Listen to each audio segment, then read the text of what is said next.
ये है रामकिशन। इनके दो बेटे हैं। एक का नाम है सुरेश, जो कि उनका बड़ा बेटा था, और सुरेश की गांव में किराने की एक बड़ी दुकान थी। वह गांव का एक नाम चिन्ह व्यापारी था, और सुरेश स्वभाव से बिल्कुल कोमल था। वह गरीबों की सहायता करता था। वह कई बार अपनी दुकान पर आए गरीब लोगों को फ्री में ही सामान दे देता था।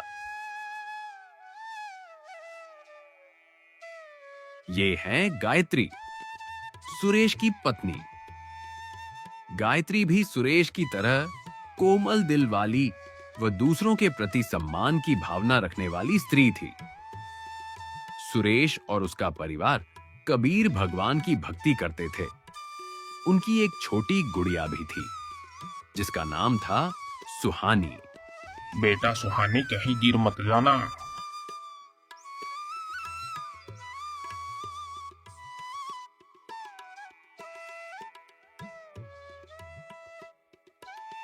अरे दादाजी आइए ना।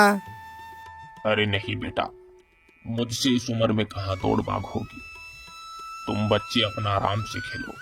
अरे दादाजी आइए ना। हाँ दादाजी आओ ना।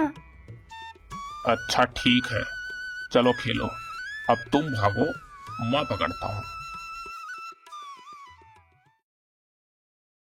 यह है नरेश और उसकी पत्नी गंगावती। नरेश की एक कपड़ों की दुकान थी, मगर वह कभी कभी दुकान पर जाता था। नरेश सुरेश से स्वभाव में बिल्कुल उल्टा था। वह किसी को भी ज्यादा तरक्की करते हुए नहीं देखना चाहता था। वह चिड़चिड़े स्वभाव का था, और उसकी पत्नी गंगावती भी उसी की तरह खराब स्वभाव वाली थी। विजय इनका बेटा है। अरे गंगावती, चिंता मत करो, एक दिन हम भी भैया की तरह बड़े आदमी बनेंगे। हाँ जी, पर बनेंगे कैसे? जायदाद का बड़ा हिस्सा तो उस गायत्री के हिस्से में आएगा, और छोटे बेटे के हिस्से में तो थोड़ी सी जायदाद और ठेंगा आएगा। हाँ गंगावती, चिंता किस बात की है? वैसे भी भैया को जानता हूँ, वो अपनी सारी प्रॉपर्टी मेरे नाम पर ही करने वाले हैं। अजी, आप जैसा सोच रहे हैं ऐसा बिल्कुल नहीं होगा। उस गायत्री की बच्ची को मैं अच्छी तरह जानती हूँ। वह अपने हिस्से में से हमें फूटी कोड़ी भी नहीं देगी। अरे नहीं गंगावती, भैया और भाभी हमें पूरी जायदाद दे देंगे। ओहो हो भैया भाभी, इतनी इज्जत देने की कोई जरूरत नहीं है। तुम उन्हें जितना सीधा समझते हो, वो इतने सीधे हैं नहीं। बात तो सही कह रही हो गंगावती, वो दोनों केवल दिखने में ही अच्छे हैं, बाकी छल कपट उनके अंदर भी कूट कूट कर भरा है। नरेश और गंगावती पूरा दिन इसी तरह भाई भाभी की चुगली किया करते थे। चुगली के बिना मानो उनका दिन ही खत्म नहीं होता था। दूसरी तरफ सुरेश और उसकी पत्नी, जो हमेशा दूसरों की भलाई के बारे में सोचते रहते थे। अजी, मुझे कुछ पैसों की जरूरत है। मुझे कुछ लोगों को कंबल दान करने हैं। हाँ बागबान, बिल्कुल, ये तो बहुत अच्छी बात है। अलमारी से निकाल लेना, और कुछ ज्यादा पैसा निकालना। कपड़ों के साथ साथ उन्हें भोजन भी खिला देना। हाँ जी बिल्कुल। अरे गायत्री, सुहानी दिखाई नहीं दे रही। अजी, सुहानी तो विजय और पिताजी के साथ खेलने के लिए पार्क गई हुई है। उन्हें गए काफी देर हो गई, बस आते ही होंगे। इतनी देर में सुहानी, विजय और रामकिशन आ जाते हैं। अरे अरे, मेरे गुड्डा गुड़िया आ गए। कहाँ गए थे?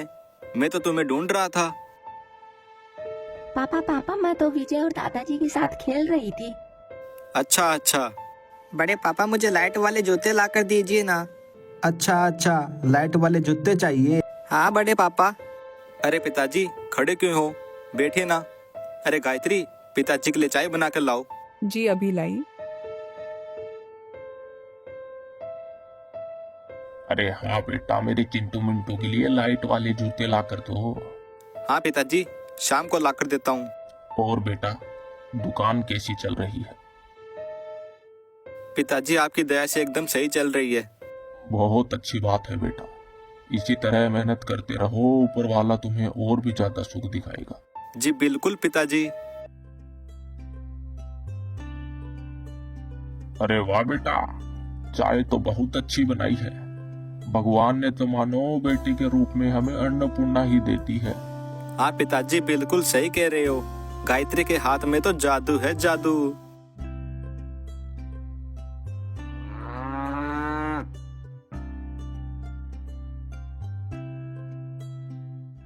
तौलिया चड्डी बनन सगला फाड़ का है तो कम से कम 10 ड्रेस और जूता और गरीब पाउडर लेगा।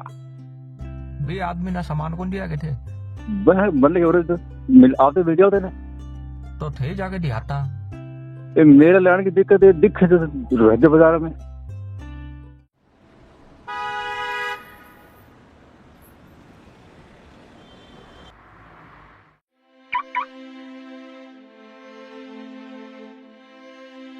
अरे भैया आप आइए आइए।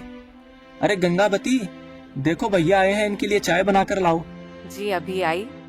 अरे नहीं नहीं, चाय बनाने की कोई जरूरत नहीं है, अभी घर से चाय पीकर आया हूँ। अरे भैया कोई बात नहीं, ये भी तो आप ही का घर है, एक बार और पी लीजिए। अरे नहीं छोटे, सच में मन नहीं है। और बताइए भैया, आज कई दिनों के बाद आए। अरे हाँ छोटे, क्या करूँ, 5-4 दिनों के लिए तो गांव चला गया था किसी काम से। आया तो दुकान संभालने में ही समय नहीं था। कोई बात नहीं भैया। अरे गंगावती पिताजी कहाँ है? सुबह से दिखाई नहीं दिए। वो तो पिताजी के साथ पार्क गए हैं, अभी तक आए नहीं। अरे छोटे, पिताजी तो हमारे घर गए हुए हैं और विजय भी वही है। अच्छा भैया। अरे छोटे, कल तुमने दुकान क्यों नहीं खोली? अरे भैया क्या करे, रोज रोज कौन दुकान जाए। मेरा तो बिल्कुल भी मन नहीं करता। रोज रोज दुकान जाओ, वहाँ टेढ़े मेढ़े कस्टमर से मिलो, इन चीजों में मैं बोर हो जाता हूँ भैया। अरे छोटे, ये तो गलत बात है ना। अगर तुम मेहनत ही नहीं करोगे तो तुम्हें भगवान फल कैसे देगा? हम भाग्य के सारे कुछ भी नहीं छोड़ सकते ना। हाँ भैया बात तो सही है, मगर भाग्य में जितना लिखा है ना उससे ज्यादा हमें मिलेगा नहीं। हाँ जेठ जी, पर सबके हिस्से में तो पिताजी की वसीयत नहीं आएगी ना। मतलब? अरे नहीं भैया कुछ नहीं, ये थोड़ी तबीयत खराब हो जाती है, इसलिए हड़बड़ाहट में कुछ भी बोल जाती है। कोई बात नहीं, अगर तबीयत खराब रहती है तो डॉक्टर को दिखाओ। सेहत से खिलवाड़ करना अच्छी बात नहीं है। हाँ भैया डॉक्टर को दिखाएंगे। हाँ तो छोटे, ये कह रहा था कि भाग्य का रास्ता कर्म से होकर निकलता है। हमारा कर्म के हिसाब से भाग्य बनाता है और केवल भाग्य के भरोसे रहने वाले को कुछ भी नहीं मिलता, और वैसे भी नसीब के भरोसे बैठने वाले को उतना ही मिलता है जितना मेहनत करने वाले छोड़ देते हैं। जी भैया मैं आपकी बात अच्छी तरह समझ गया। चलो ठीक है, अब मैं चलता हूँ, दुकान भी खोलनी है। जी भैया मैं आपकी बात अच्छी तरह समझ गया। गंगावती भैया भाभी इतने भी बुरे नहीं है जितने की हम सोचते हैं। तुमने देखा ना भैया मुझे कैसे छोटे बच्चे की तरह समझा रहे थे। इससे तो यही पता चलता है कि वो हमारी कितनी फिक्र करते हैं और हम न जाने उनके बारे में क्या क्या सोचते हैं। अजी कोई फिक्र नहीं कर रहे हैं, वह तो अपनी फिक्र कर रहे हैं। वह यह चाहते हैं कि हमारी नजरों में वह महान बन जाए और पिताजी की जायदाद में आप हिस्सा ना मांग ले। दुनिया में कोई सीधा नहीं है। अरे तुम भी क्या अपने मन में पूरा दिन जहर भर कर रखती हो, कभी कुछ अच्छा भी सोच लिया करो।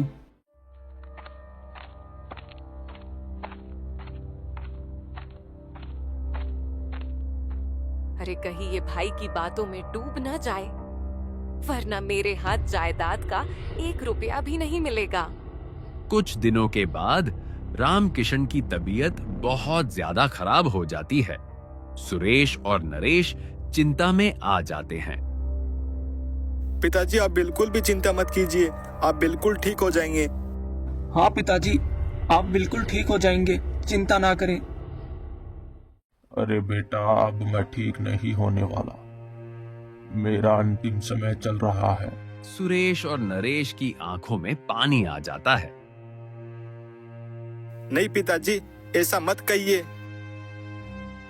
मेरे कहने ना कहने से सच्चाई नहीं बदलने वाली। सच्चाई यही है कि मेरा अंतिम समय आ गया है। मैंने अपने जीवन में जो कुछ भी सीखा था वही मैंने तुम दोनों को सिखाया, और मुझे खुशी है कि तुम दोनों भाई अपने अपने जीवन में अच्छी तरह जी रहे हो। और मेरी आखिरी इच्छा है कि तुम दोनों भाई अच्छी तरह रहो और एक दूसरे का सम्मान करो। घर का बड़ा बेटा होने के नाते सुरेश, मैं तुम्हें ये जिम्मेदारी देता हूँ कि अपने छोटे भाई का ख्याल रखना और हमेशा दोनों भाई साथ साथ रहना। मैंने अपनी वसीयत तुम दोनों में बांटी है। अच्छा बेटा, अब मेरा समय आ गया। ऐसा बोलते ही रामकिशन के प्राण निकल गए। दोनों भाई रोने लगे।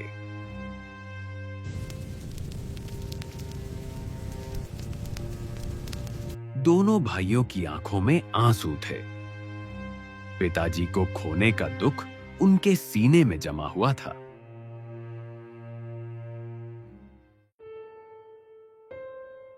अजी क्या हुआ? किस बारे में सोच रहे हो?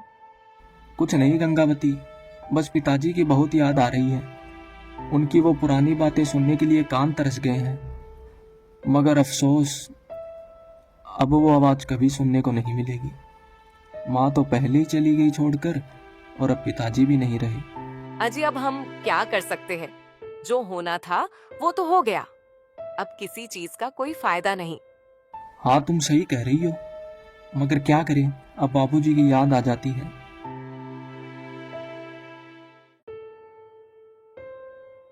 गायत्री, मुझे तो यकीन नहीं हो रहा कि बाबूजी हमारे बीच नहीं है। हाँ, सही कह रहे हो जी। मगर अब हम भी क्या करें? ये तो संसार का नियम है, जो आएगा वो जाएगा। एक दिन तो हम सबको ही जाना है। रामकिशन को मरे अब 6 महीने से ज्यादा का समय हो गया था, और अब गंगावती के मन में रामकिशन की जायदाद हड़पने की भूख बढ़ रही थी। अरे गंगावती, आज भैया ने हमें अपने घर पर आने को कहा है। शायद वो प्रॉपर्टी के कागजात हमें देने वाले हैं। हाँ तो फिर चलिए, देर किस बात की है? हाँ हाँ चलते हैं। पहले जाकर गैस का बटन तो बंद कर दो। कुकर में 4 सीटी लग चुकी है।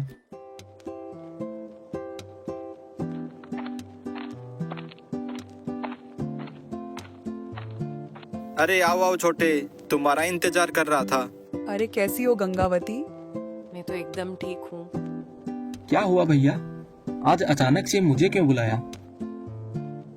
अरे क्यों भाई, हम तुझे क्या केवल काम के लिए बुला सकते हैं क्या? ऐसे नहीं बुला सकते। अरे नहीं भैया, ऐसी बात नहीं है। भैया, पिताजी जो वसीयत के पेपर्स आपको दिए थे वो कहाँ है? मेरे पास ही है, मगर तुम ऐसा क्यों पूछ रहे हो? अरे नहीं भैया, कुछ नहीं, ऐसे ही पूछ रहा था कि संभाल कर तो रखे हैं ना।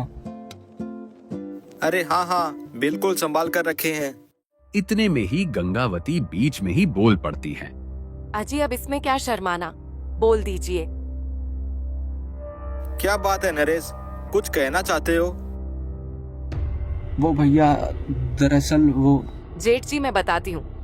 दरअसल बात ये है कि हमें हमारे हिस्से की जायदाद चाहिए। हाँ छोटे, तू घबरा क्यों रहा है? जो तुझे मुझ में कोई बात कहने में हिचकिचाहट हो रही है? नहीं भैया, ऐसी तो कोई बात नहीं है। वो तो ऐसे ही मुझे थोड़ी शर्म सी आ रही थी। अरे नहीं मेरे भाई, शर्म किस बात की है?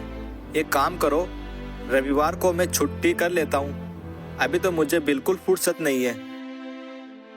जी भैया, कोई बात नहीं। गंगावती तिरछी नजरों से उनकी तरफ देख रही थी। फिर नरेश और गंगावती घर चले जाते हैं।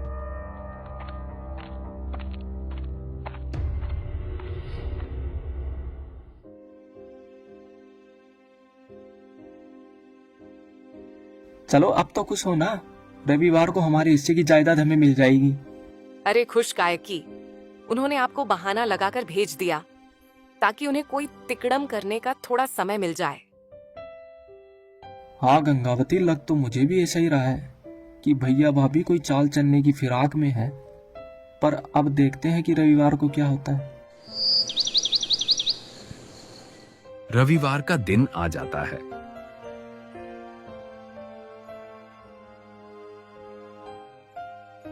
हाँ भैया, तो बताओ मेरे हिस्से में क्या क्या आया है। तो पिताजी की वसीयत के हिसाब से अपनी जमीन में से 1/4 हिस्सा और पुराने वाला घर आया है और बाकी सब मेरे हिस्से में आया है। ऐसा क्यों? आपके हिस्से में इतना कुछ और मेरे नाम पे टूटा फूटा घर और 1/4 जमीन? ये कैसी वसीयत बनाई है पिताजी ने? एक बेटे को तो सब कुछ दे दिया और एक बेटे को कुछ नहीं। क्या मेरे बीवी बच्चे नहीं है, या फिर कहीं मैं कोई गाय राजा हूँ? सुरेश और गायत्री नरेश की बात सुनकर आश्चर्यचकित रह जाते हैं। ये क्या बोल रहे हो मेरे छोटे भाई? जो कुछ पिताजी ने किया है कुछ सोच समझ कर ही किया होगा। और वैसे भी हमारे बीच ये तेरा मेरा कब से होने लगा? जो चीज मेरी है उस पर तुम्हारा भी अधिकार है। अगर तुम्हें किसी चीज की जरूरत हो तो मुझसे कहो ना मेरे भाई। अरे कहीं ये इसकी बातों से पिघल ना जाए। जेठ जी, ऐसे क्या ये कोई छोटे बच्चे हैं जो हर बात के लिए ये आपको आकर कहेंगे? हाँ भैया, ये बिल्कुल सही कह रही है। नरेश, ये तुम्हें क्या हो गया? तुम मुझसे ऐसे कब से बात करने लगे? क्या पिताजी ने हमें यही सिखाया था कि बड़ों के सामने इस तरह से बोलो? ऐसा करके तुम पिताजी के संस्कारों पर भी दाग लगा रहे हो। पिताजी की वजह से तो ये सब हो रहा है। नरेश, जुबान को लगाम दो। मैं एकदम सही कह रहा हूँ। आखिर ये कैसा बंटवारा है जिसमें सब कुछ तो बड़े बेटे को दे दिया और छोटे बेटों को क्या मिला? ठेंगा। नरेश, तुम अपनी हद से आगे बढ़ रहे हो। पिताजी की आज्ञा का सम्मान करो। पिताजी के अंतिम समय में भी मुझसे यही कहा था कि अपने छोटे भाई का ख्याल रखना। तुम, छी, मुझे शर्म आ रही है तुम्हें अपना छोटा भाई कहते हुए भी। क्या चाहिए तुम्हें? जमीन? जाओ, मैं पूरी जमीन भी तुम्हें दे देता हूँ। गंगावती के चेहरे पर मुस्कान आ जाती है। पर तुम्हारे मुंह से पिताजी के खिलाफ मैं एक शब्द भी नहीं सुनूंगा। और आज के बाद से इस घर के दरवाजे तुम्हारे लिए हमेशा के लिए बंद है। अब आज के बाद मुझे दोबारा यहाँ दिख मत जाना। हाँ ठीक है, नहीं दिखूंगा।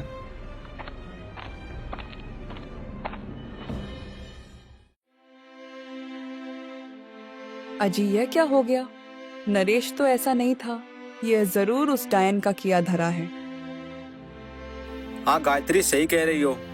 इसने जरूर नरेश को मेरे खिलाफ भड़काया है। पर अब दो भाइयों के बीच में दरार तो हो गई ना। जी कोई नहीं, समय के साथ सब ठीक हो जाएगा। नहीं गायत्री, ये बातें जितनी आसान दिखती है उतनी है नहीं। ये चीजें काफी समय लगाती है ठीक होने में। चलिए कोई बात नहीं, आप चिंता मत कीजिए। खीर बनाओ। भैया के हिस्से की जमीन भी उन्होंने हमारे नाम पर कर दी। अब तो खुश हो ना? हाँ जी, बिल्कुल खुश हूँ। देखा, हमने जिद की तब जाकर हमें पूरी जमीन मिल पाई है। हाँ बिल्कुल सही कह रही हो। अगर तुम मुझे नहीं समझाती तो हमारे हिस्से कुछ नहीं आता। मगर भैया थोड़ा नाराज हो गए। अजी कोई बात नहीं। नरेश और गंगावती सारी जमीन को पैसे की लालच में आकर कर बेच देते हैं। नरेश कोई काम भी नहीं करता था और इसी बीच उसे सट्टे की गंदी लत पड़ गई थी। अरे गंगावती, अगर आज किस्मत ने साथ दिया तो रातों रात करोड़ों में खेलेंगे, करोड़ों में। मगर इसके लिए हमें 5 करोड़ की जरूरत है। अब ये 5 करोड़ की व्यवस्था कहाँ से करें? अजी ये क्या पागलपन है? पिताजी का पुश्तैनी घर तो आप पहले ही हार चुके हैं। अब और कुछ भी मत कीजिए। अरे नहीं, तुम्हें कुछ नहीं पता। मुझे बीच में टोको मत। मुझे जो करना है करने दो। मुझे पूरा भरोसा है हम जीतेंगे ही जीतेंगे। अजी रहने दीजिए। तुम अपना मुंह बंद रखो। अगले दिन नरेश को पता चल गया कि वह हार गया है। अरे गंगावती, हम तो लुट गए। अरे क्या हार गए? वो मैं हमारी पूरी जमीन हार गया। वो कल 5 करोड़ की बात कर रहा था तो मैंने अपनी जमीन बेच दी थी। गंगावती का चेहरा सफेद पड़ गया था और कुछ दिनों बाद वह अपना घर भी सट्टे में हार गया। अब क्या करें, कहाँ जाएं? तुम्हारे लालच के कारण भैया के घर भी नहीं जा सकते। मैंने तुमसे कहा था इस जुए से दूर रहो, लेकिन तुमने मेरी एक बात नहीं मानी। हाँ, पर मुझे थोड़ी पता था कि ऐसा कुछ हो जाएगा। मुझे तो लगा कि हमारी जिंदगी बदल जाएगी, मगर ऐसी बदलेगी ये नहीं पता था। एक काम करते हैं, भैया के पास जाकर मदद मांगते हैं, वो जरूर हमारी मदद करेंगे। इतना कुछ होने के बावजूद भी तुम्हें लगता है कि वो हमारी मदद करेंगे? मुझे तो नहीं लगता, पर फिर भी कोशिश करते हैं। वे दोनों सुरेश के घर पहुंचते हैं, मगर सुरेश उन्हें गुस्से से देख रहा था। अब क्यों आए हो यहाँ? अब और भी कुछ चाहिए क्या? अरे रो क्यों रहे हो? क्या हुआ? भैया, मुझसे बहुत बड़ी गलती हो गई। फिर वह सुरेश को पूरी बात विस्तार से बताता है। ये क्या कर दिया तुमने? अब रोना बंद करो, मैं कुछ करता हूँ। अजी, कुछ करने की जरूरत नहीं है। आपको याद नहीं इन्होंने क्या क्या कहा था आपको? अरे नहीं गायत्री, जो हो गया सो हो गया। अब इन्हें छोड़ो, अब इन्हें माफ कर दो। सुरेश नरेश को उसका घर वापस से खरीद देता है। धन्यवाद भैया, आपकी वजह से ही सब कुछ ठीक हुआ है। अरे मेरी वजह से नहीं, सत साहिब जी की कृपा से हुआ है। और अब भी तुम भी कबीर साहिब की शरण में आ जाओ। जी भैया। फिर नरेश और गंगावती भी कबीर साहब की शरण में आ जाते हैं। फिर 1 साल के अंदर ही नरेश भी सुरेश की तरह बड़ा व्यापारी बन जाता है। उसके कपड़ों का व्यापार दूसरे शहरों में भी फैल जाता है। मैं आज जो कुछ भी हूँ आप ही की वजह से हूँ।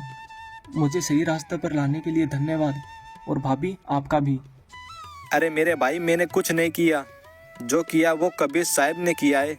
उनकी भक्ति के जादू की वजह से ही तुम्हारा कल्याण हुआ है। जी भैया, बिल्कुल।